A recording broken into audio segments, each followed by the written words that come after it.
Like many people, I've spent a lot of my life searching for my identity. When I was younger, I thought I was the pretty one. In high school, I was a popular cheerleader, but also a Jesus freak. I've been a gung-ho Marine, a faithful wife and mother, a hard-working nurse, and sadly, a grieving daughter. But of all my roles, I received the most attention for being an NFL player's wife, a sometimes outspoken one. Having so many roles and sometimes receiving unwanted recognition for the wrong ones has occasionally caused me to question who I really was. But now I know who I am. When people approach me, they often start the conversation in the same way. "Are you Kurt Warner's wife?" These days, in answer, I hold out my hand and say, "My name is Brenda." Those 4 words mean things different to different people. To some it appears as an overture of friendship. "Hey, we can be good friends, so let's just get rid of the formalities. Call me Brenda." To others it might feel a little more aggressive, as in, if you want to talk, then be courteous enough to use my name. I mean it as neither.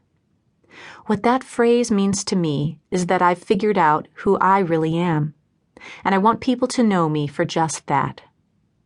Although I love Kurt dearly and I am proud to be his wife, the wife of an NFL quarterback isn't who I am. I don't walk behind Kurt, and I don't walk before him.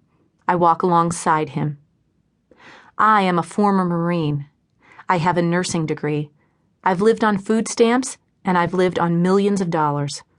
I've been divorced, and I've been married to the man of my dreams. I've watched my 7 children grow and succeed beyond my wildest dreams. I've watched 1 baby suffer permanent brain damage and blindness, and 2 babies die before they ever lived. I'm not immune to grief, and every day I miss my parents more than I think is possible. I am not a crier or a whiner, and I would rather control my world than be controlled by it. I've been mostly faithful and trustworthy, yet I've been betrayed, and I've certainly had times when I let down those I loved. If you're in my inner circle, I will have your back, and I know some, but not all, I let in will have mine. I love babies with tracheotomies, seniors in hospice, and the homeless who ask nothing from me. My original goal in writing a book was to help my children understand more about me and the experiences that shaped me. It's important that they see me as something more than the media has made me out to be, good or bad. But I've also learned that when people hear my story, when they get to know the real Brenda, they find that we share a lot in common. Sometimes they can relate to the adversities I've faced, the mistakes I've made, or the dreams I have for my children. Maybe they're in a dark place and wondering if there is hope. Maybe they're feeling weak and vulnerable and badly in need of strength.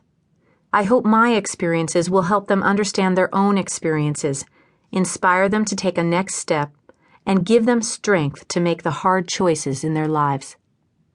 Most of all, I want the people I encounter to know they don't have to be who people say they are, or who they were yesterday. We all have the ability to change and grow past our expectations and the limitations others try to impose on us.